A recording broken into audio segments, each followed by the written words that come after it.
अरे भक्तों, रोटी खाते हो कि वाकई में गोबर खाते हो यार, ये बताओ। अगर रोटी खाते हो और देश की नागरिक हो और तुम्हें अगर यदि इस देश की चिंता है, नागरिकों की चिंता है, तो क्या हो रहा है दिल्ली में?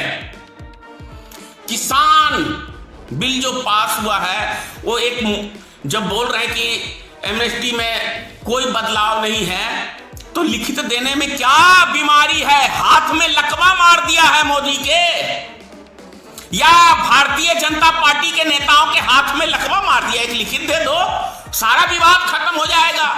अगर कांग्रेस उसको लेके आया है तो तुम विवाद खत्म कर दो ना। घास खाते हो, गोबर खाते हो, गुह खाते हो, मूत्र पीते हो, क्या करते हो? दिमाग नहीं है? टीवी चैनल पे आके ये कांग्रेसी कर रहे हैं, वो कांग्रेसी कर रहे हैं, ये जवाहरलाल कह रहा है, ये राहुल गांधी कह रहा है, तो तू क्या कर रहा है? तुम टीवी पे चिल्लाने के लिए बने हो? अभी किसान के मुद्दे को भी हिंदुस्तान पाकिस्तान खालिस्तान कर दिया है इन्होंने।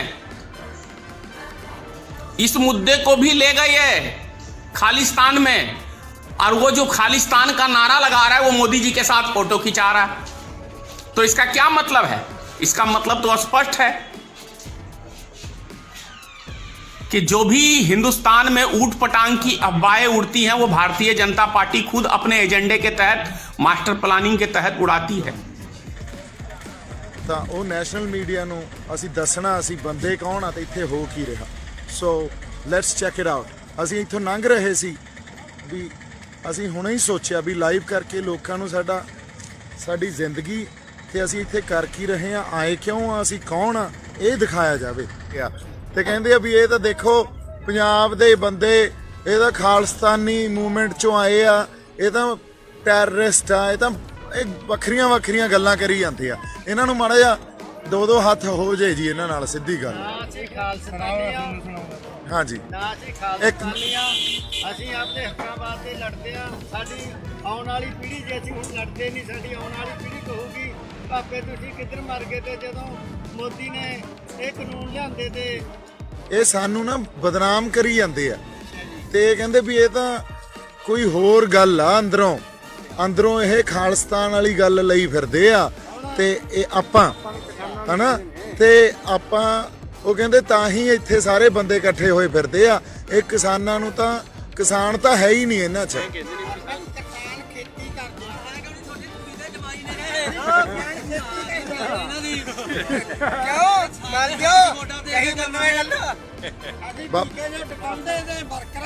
ਹਾਂਜੀ, ਨਹੀਂ ਕਿਹੜੇ ਪਿੰਡੋਂ ਬਾਪੂ? ਹਾਂਜੀ, ਠੀਕ ਆ, ਚਲੋ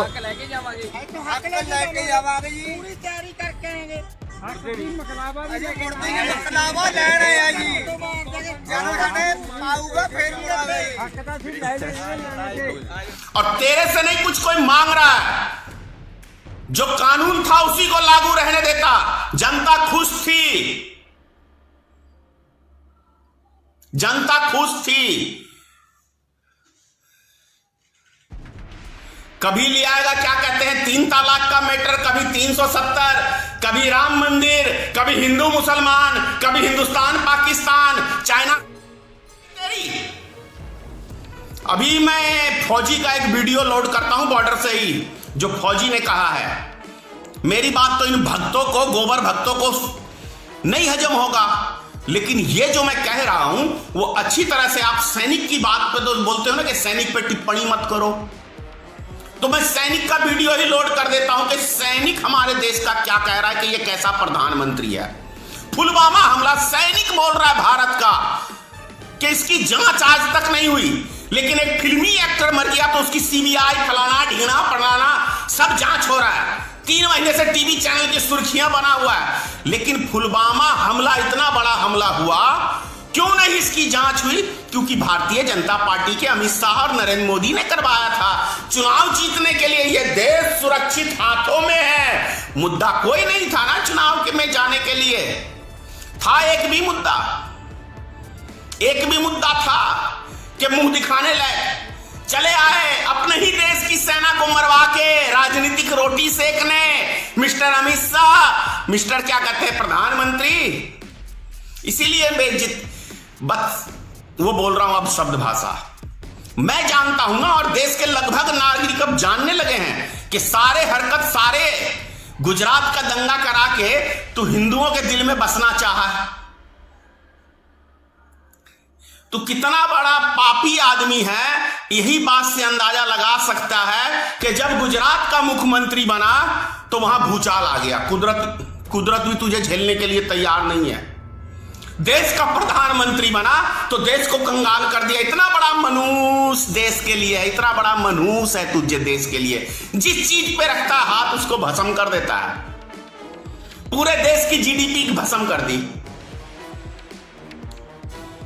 एक रैली करने के लिए तू 50 करोड़ रुपया खर्च करता है। अगर यदि 50 करोड़ रुपया तू देश की विकास में पैसा लगाए, जैसे कल ही हमने देखा था, क्या कहते हैं ये तेरे गुजरात, ये मध्य प्रदेश का मुख्यमंत्री बिहार में विज्ञापन दे रहा है, जैसे कोई बिहार का मुख्यमंत्री है क्या। फालतू के पैसे बर्बाद कर रहा है ना। ये जो हर पेट्रोल पंप पे एक होर्डिंग लगाया हुआ ही दांत दिखाता रहता है, और हर नोट के ऊपर, ये टिकट के ऊपर, ये फालतू का पैसा नहीं बर्बाद कर रहा है मोदी। क्या तेरा चेहरा नहीं जानता भारत की जनता? ये जो ही करके जो दांत दिखा के हर पेट्रोल पंप पे एक फोटो लगाता है, ये पैसा कौन तेरा नाना देता है क्या? इसी देश की जनता की खून पसीने की कमाई तो ही करके खर्च कर रहा है। जिस देश का खाते हैं ये हरामजादे, उसी देश के, उस देश की ऐसी तैसी करने में लगे हुए हैं।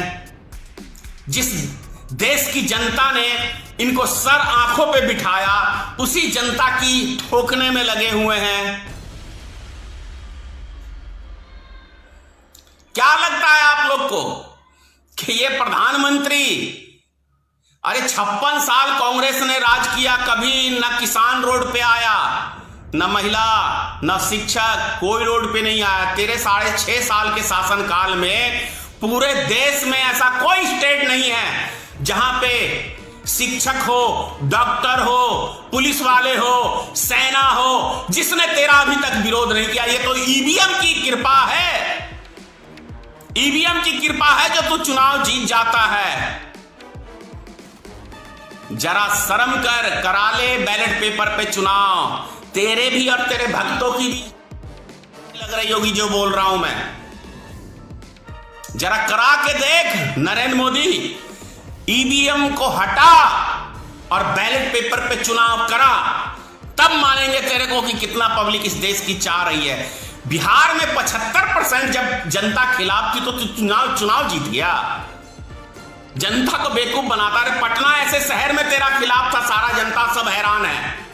पटना में हैरान है कि कैसे जीत गया, हमने तो इसको वोट दिया ही नहीं। जा रे 420 लुटेरा, भारत का लुटेरा, भारत का ठग सबसे बड़ा। एक मिस्टर नटवरलाल था और तू तो मिस्टर नटवरलाल का बाप है। कम से कम वो सिर्फ ठगता था कुछ गिने चुने आदमियों को, और तूने तो ठगा पूरे देश की 135 करोड़ जनता को। विश्वासघाती प्रधानमंत्री श्री नरेंद्र मोदी, विश्वासघाती प्रधानमंत्री। अभी भी अगर आंख में अगर तेरे शुगर का बाल होगा तो जाके जनता से माफी नहीं मांगेगा। अगर यदि कहीं इंसानियत बची हुई है नरेंद्र मोदी, तो जा किसानों से हाथ जोड़ के माफी मांग ले। अगर तेरे नस्ल में ही खराबी होगी तो तू माफी नहीं मांगेगा। तेरे नस्ल में यदि खराबी होगी, तेरे डीएनए में खराबी होगी, तू हमारे बिहार वासियों को बोला था, आज मैं बोल रहा हूं कि नरेंद्र मोदी और अमित शाह तेरे डीएनए में खराबी होगी तो तू किसानों से माफी नहीं मांगेगा। और यदि तू है, अपने बाप का जन्मा हुआ एक बेटा है और भारत देश का सम्मान करता है, देश के किसानों का सम्मान करता है, देश की माता बहनों का सम्मान करता है, तो तू जाके सबसे माफी मांग ले। इसी में तेरा कल्याण होगा। नहीं तो तेरे डीएनए में जरूर कोई खराबी होगा। ਤਾਂ ਉਹ ਨੈਸ਼ਨਲ ਮੀਡੀਆ ਨੂੰ ਅਸੀਂ ਦੱਸਣਾ ਅਸੀਂ ਬੰਦੇ ਕੌਣ ਆ ਤੇ ਇੱਥੇ ਹੋ ਕੀ ਰਿਹਾ। So let's check it out. ਅਸੀਂ ਇੱਥੋਂ ਲੰਘ ਰਹੇ ਸੀ ਵੀ ਅਸੀਂ ਹੁਣੇ ਹੀ ਸੋਚਿਆ ਵੀ ਲਾਈਵ ਕਰਕੇ ਲੋਕਾਂ ਨੂੰ ਸਾਡੀ ਜ਼ਿੰਦਗੀ ਤੇ ਅਸੀਂ ਇੱਥੇ ਕਰ ਕੀ ਰਹੇ ਆ, ਆਏ ਕਿਉਂ ਆ, ਅਸੀਂ ਕੌਣ ਆ, ਇਹ ਦਿਖਾਇਆ ਜਾਵੇ। ਹਾਂਜੀ ਬਾਈ ਜੀ, ਸਤਿ ਸ਼੍ਰੀ ਅਕਾਲ। ਪਹਿਲਾਂ ਤਾਂ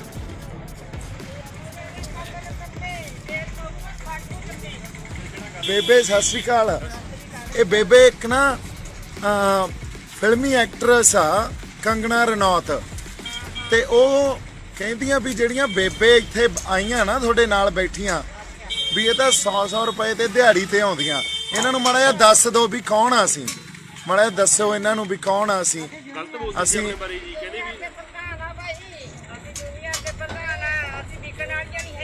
ਹਾਂ ਹਾਂ, ਔਰ ਦੱਸੋ ਇਹਨਾਂ ਨੂੰ ਵੀ ਅਸੀਂ ਆਪਦੀਆਂ ਜ਼ਮੀਨਾਂ ਬਚਾਉਣ ਆਏ ਆ, ਦੱਸੋ ਮਾੜਾ ਜਿਹਾ ਇਹਨਾਂ ਨੂੰ।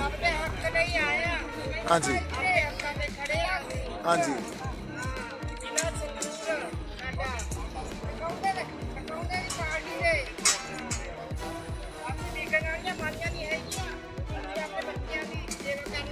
ਬੀਬੀ ਕੀ ਹੁਣ ਜਾਣਾ ਕਿਵੇਂ ਇੱਥੋਂ, ਕੀ ਕਰਕੇ ਜਾਣਾ? ਮੈਂ ਕਿਹਾ ਮੁੜਨ ਨੂੰ ਕਹਿੰਦੇ ਆ, ਕਹਿੰਦੇ ਦਿੱਲੀ ਬਹਿ ਜਾਓ ਜਾ ਕੇ, ਉਹ ਕਹਿੰਦੇ ਆ ਤੇ ਮੋਦੀ ਨੂੰ ਮਨਾ ਕੇ ਜਾਓਗੇ।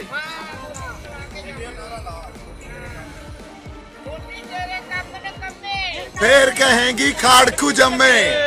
ਬੇਬੇ ਅੱਛਾ ਮੈਨੂੰ ਐਂ ਦੱਸੋ ਵੀ ਇੱਥੇ ਜੇ ਇਹਨਾਂ ਦੇ ਬੰਦੇ ਆ ਜਿਹੜੇ ਸਾਡੇ ਡਾਂਗਾ ਮਾਰਦੇ ਸੀ, ਅਥਰੂ ਗੈਸ ਛੱਡਦੇ ਸੀ, ਜਾਂ ਸਾਡੇ ਉੱਤੇ ਜਿਹੜੇ ਪਾਣੀ ਦੀਆਂ ਵਿਛਾੜਾਂ ਮਾਰਦੇ ਸੀ, ਉਹਨਾਂ ਨੂੰ ਵੀ ਆਪਾਂ ਲੰਗਰ ਛਕਾਵਾਂਗੇ ਕਿ ਨਹੀਂ ਛਕਾਵਾਂਗੇ?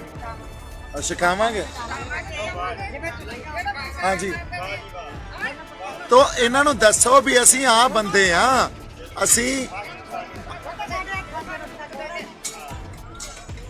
ਸੋ ਬੇਬੇ ਅਸੀਂ ਇਹਨਾਂ ਨੂੰ ਹੋਰ ਵੀ ਦਿਖਾਉਣੇ ਆ ਜਾ ਕੇ ਸਾਰਾ। ਹਾਂਜੀ, ਸਾਨੂੰ ਕੀ ਔਖਾ। ਆ ਬਜ਼ੁਰਗ ਬੈਠੇ ਆ। ਹਾਂਜੀ ਬਜ਼ੁਰਗੋ, ਤੁਸੀਂ ਕਿੱਥੋਂ ਆਏ ਜੀ? ਇੱਕੋ ਹੀ ਆ ਜੀ। ਨਹੀਂ, ਇਹ ਸਾਨੂੰ ਬਦਨਾਮ ਕਰੀ ਜਾਂਦੇ ਆ ਤੇ ਇਹਨੂੰ ਸਾਨੂੰ ਹੋਰ ਹੀ ਪਾਸੇ ਧੱਕੀ ਜਾਂਦੇ ਆ ਤੇ ਕਹਿੰਦੇ ਆ ਵੀ ਇਹ ਤਾਂ ਦੇਖੋ ਪੰਜਾਬ ਦੇ ਬੰਦੇ, ਇਹ ਤਾਂ ਖਾਲਿਸਤਾਨੀ ਮੂਵਮੈਂਟ ਚੋਂ ਆਏ ਆ, ਇਹ ਤਾਂ ਟੈਰਰਿਸਟ ਆ, ਇਹ ਤਾਂ ਇਹ ਵੱਖਰੀਆਂ ਵੱਖਰੀਆਂ ਗੱਲਾਂ ਕਰੀ ਜਾਂਦੇ ਆ। ਇਹਨਾਂ ਨੂੰ ਮਾੜਾ ਜਿਹਾ ਦੋ ਹੱਥ ਹੋ ਜਾਏ ਜੀ ਇਹਨਾਂ ਨਾਲ, ਸਿੱਧੀ ਗੱਲ। ਅਸੀਂ ਖਾਲਸਤਾਨੀ ਆ, ਹਾਂਜੀ ਨਾ ਅਸੀਂ ਖਾਲਸਤਾਨੀ ਆ, ਅਸੀਂ ਆਪਣੇ ਹੱਕਾਂ ਵਾਸਤੇ ਲੜਦੇ ਆ। ਸਾਡੀ ਆਉਣ ਵਾਲੀ ਪੀੜ੍ਹੀ, ਜੇ ਅਸੀਂ ਹੁਣ ਲੜਦੇ ਨਹੀਂ, ਸਾਡੀ ਆਉਣ ਵਾਲੀ ਪੀੜ੍ਹੀ ਕਹੂਗੀ ਭਾਪੇ ਤੁਸੀਂ ਕਿੱਧਰ ਮਰ ਗਏ। ਤੇ ਜਦੋਂ ਮੋਦੀ ਨੇ ਇਹ ਕਾਨੂੰਨ ਲਿਆਂਦੇ ਤੇ ਉਹਦੇ ਤੁਸੀਂ ਜ਼ਮੀਨਾਂ ਖੋਹਦੇ, ਤੇ ਹੁਣ ਸਾਨੂੰ ਦਿਹਾੜੀ ਕਰਨੀ ਪੈਗੀ, ਸਾਡੇ ਛੇਵਿਆਂ ਨੂੰ ਥੱਲਿਆ ਕਰਨਗੇ। ਜੇ ਅਸੀਂ ਹੁਣ ਉਰੇ ਲੜ ਕੇ ਮਰ ਜਾਵਾਂਗੇ, ਸ਼ਹੀਦਾਂ ਸਾਡਾ ਨਾਮ ਆਊਗਾ, ਠੀਕ ਹੈ ਨਹੀਂ? ਪਹਿਲਾਂ ਵੀ ਸਾਡੇ ਬਜ਼ੁਰਗ ਲੜ ਕੇ ਮਰ ਗਏ, ਬਘੇਲ ਸਿੰਘ, ਲੱਖਾ ਸਿੰਘ ਆਲੂਵਾਲੀਆ, ਸ਼ਾਮ ਸਿੰਘ ਟਾਰੀ, ਇਹਨਾਂ ਨੇ ਝੰਡਾ ਚਾੜਿਆ ਸੀਗਾ ਤਾਂ ਲਾਲ ਕਿਲੇ ਦੇ ਉੱਤੇ ਝੂਲ ਰਿਹਾ ਨਹੀਂ ਕੇਸਰੀ ਝੰਡਾ। ਉਹ ਝੰਡਾ ਉਵੇਂ ਜੁਕਰੀ ਆਲੇ ਦਾਲੋਂ ਛੀਲ ਕਰੀ ਦੀ ਦਿੱਲੀ ਉਦੋਂ ਵੀ, ਹੁਣ ਵੀ ਦਿੱਲੀ ਨੂੰ ਛੀਲ ਕਰਾਂਗੇ। ਅਸੀਂ ਦਿੱਲੀ ਨੂੰ ਛੀਲ ਕਰਕੇ ਆਪਦਾ ਨਾਮ ਨਿਸ਼ਾਨ ਇੱਥੇ ਰੱਖ ਕੇ ਜਾਵਾਂਗੇ। ਕੋਈ ਕਿਸਾਨ ਆਏ ਨੇ, ਪੰਜਾਬ ਹਿੰਦੁਸਤਾਨ ਦਾ ਇਹ ਇਕੱਲਾ ਪੰਜਾਬ ਦਾ ਝਗੜਾ ਨਹੀਂ, ਸਾਰੇ ਹਿੰਦੁਸਤਾਨ ਦਾ ਝਗੜਾ ਹੈ। ਝਗੜੇ ਨੂੰ ਮਿਟਾ ਕੇ ਜਾਵਾਂਗੇ, ਆਪਣੀਆਂ ਹੱਕਾਂ ਲੈ ਕੇ ਜਾਵਾਂਗੇ। ਭਾਵੇਂ 2 ਸਾਲ ਲੱਗ ਜਾਣ, 2 ਸਾਲ ਇਹ ਸੜਕਾਂ ਦੇ ਉੱਤੇ ਰਹਾਂਗੇ। ਟਰਾਲੀਆਂ ਸਮਾਨੀਆਂ ਭਰੀਆਂ ਪਈਆਂ ਨੇ, ਸਾਰਾ ਕੁਝ ਲਿਆਂਦਾ ਹੋਇਆ, ਜੇ ਘੱਟ ਵੀ ਜਾਊਗਾ ਹੋਰ ਲਿਆਵਾਂਗੇ। ਕੀ ਬਾਤ ਹੈ ਬਾਬਾ ਜੀ। ਹਾਂ ਜੀ, ਆ ਬਾਈ ਤੁਸੀਂ ਦੱਸੋ। ਆ ਗਏ, ਕੀ ਬਾਤ ਹੈ। ਦੋ ਤਾਂ ਮੇਰੇ ਪੋਤੇ ਨੇ, ਹਾਂਜੀ 2 ਪੋਤੀਆਂ ਨੇ, ਹਾਂਜੀ 70 ਸਾਲ ਦੀ ਉਮਰ ਹੋ ਰਹੀ ਹੈ। ਹਾਂਜੀ ਮੈਂ ਲੱਕੜ ਦਾ ਹਲ ਮੈਂ ਵਾਹਿਆ ਹੈ, ਹਾਂਜੀ ਪਹਿਲਾਂ ਫਲੇ ਮੈਂ ਵਾਹੇ ਨੇ। ਠੀਕ ਹੈ ਜੀ। ਇਹੋ ਜਿਹਾ ਮਸਲਾ ਤਾਂ ਕਦੇ ਕਿਸੇ ਮੰਤਰੀ ਨੇ ਕਰੀ ਨਹੀਂ ਸੀ। ਇੰਦਰਾ ਗਾਂਧੀ ਵੇਲੇ ਵੀ ਦੇਖਿਆ, ਜੱਟਾਂ ਉਹ ਨਹੀਂ ਕਰਿਆ ਸੀ ਕਿਸੇ ਨੇ, ਹਾਂਜੀ ਵੀ ਜਿਹੜਾ ਮੋਦੀ ਨੇ ਕਰਤਾ। ਹਾਂਜੀ ਵੀ ਇਹ ਸਾਡੇ ਬੱਚੇ ਦੇ ਬਾਰੇ ਕਿਉਂ ਕਰਦੇ, ਵੀ ਸਾਡੇ ਬੱਚੇ ਕੀ ਕਹਿਣਗੇ ਸਾਨੂੰ, ਹਾਂਜੀ। ਜੇ ਸਾਡੀਆਂ ਜ਼ਮੀਨੀ ਗੋਲੀਆਂ ਗਈਆਂ, ਹਾਂਜੀ। ਵੀ ਸਾਡੇ ਲਈ ਕੀ ਰਹੂਗਾ। ਕਰਜ਼ੇ ਦੇ ਮਾਰੇ ਪਿਆ ਸੀ ਜ਼ਿਮੀਦਾਰ, ਪਹਿਲਾਂ ਛੋਟੇ ਜ਼ਿਮੀਦਾਰ ਆ, ਹਾਂਜੀ ਵੀ ਪਹਿਲੇ ਸਾਡੇ ਬੱਚੇ ਦੀ ਮਸਾ ਪਾਲ ਕੇ ਖੜੇ ਕਰੇ ਨੇ, ਵੀ ਹੁਣ ਸਾਡੀ ਜਾਇਦਾਦ ਖੋਲੀ, ਸਾਡਾ ਰੇਟ ਤੋੜਤਾ, ਵੀ ਅਸੀਂ ਖਾਵਾਂਗੇ ਕਿ ਬੱਚੇ ਕੀ ਖਾਣਗੇ। ਸਾਡੇ ਬੱਚੇ ਤਾਂ ਫਿਰ ਪੰਜਾਂ ਵਾਂਗੂ ਬਿਹਾਰ ਚ ਫਿਰਨਗੇ, ਝੋਲੇ ਚੱਕੀ ਹੈ, ਬਿਹਾਰ ਬਣਾ ਰਹੇ ਨੇ। ਅਸੀਂ ਕਿੱਥੇ, ਅਸੀਂ ਸਿੱਖਾਂ, ਅਸੀਂ ਆਪਣੇ ਹੱਕ ਤੇ ਲੜਾਂਗੇ ਤੇ ਸਾਡੀ ਜ਼ਿੰਦਗੀ ਵਗ ਜਾਏ। ਕੀ ਬਾਤ ਬਾਬਾ ਜੀ ਹੈ। ਉਹ ਕਹਿੰਦੇ ਆ ਇੱਧਰ ਵੀ ਚੱਲ ਦਿੱਲੀ ਬਹਿ ਗਏ, ਜਾਓ। ਇੱਧਰ ਆ ਜਾਓ।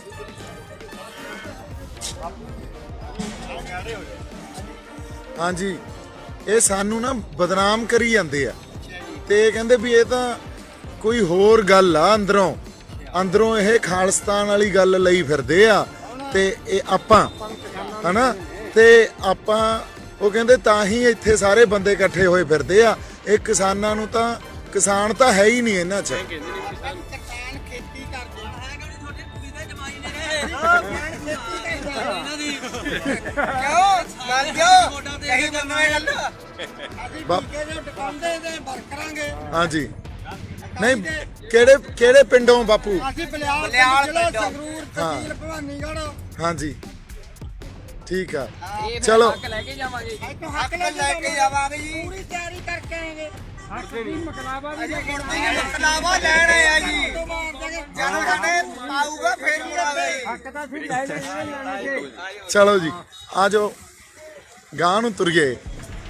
ਇੱਧਰ ਹਾਂ ਇੱਧਰ ਤੁਸੀਂ ਆਹ ਦੇਖੋ ਅੱਜ ਮੋਰਚਾ ਦੇਖੋ ਇਹ ਐਂ ਖੜੀਆਂ ਇਹਨਾਂ ਨੂੰ ਕਿਹੜਾ ਜੋੜ ਕੇ ਖਿਲਾ ਆ ਵਧੀਆ ਕੰਮ ਕੀਤਾ ਜਿਹੜਾ ਤੁਸੀਂ ਆ ਜੋੜ ਕੇ ਹਾਂ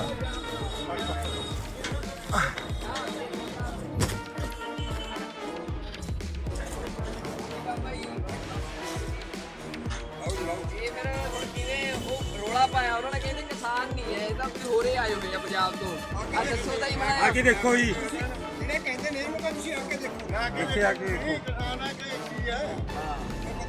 ਦੇਖੋ ਪਤਾ ਉਹ ਲੱਗੂਗਾ। ਕਹਿੰਦੇ ਲੰਗਰ ਕੀ ਉਹਨਾਂ ਨੂੰ ਵੀ ਸਿਖਾਉਂਗੇ ਜੀ ਆਗੇ ਤਿਆਰੀ ਪੂਰੀ ਆ ਲੈ ਕੀ ਬਾਤ ਹੈ।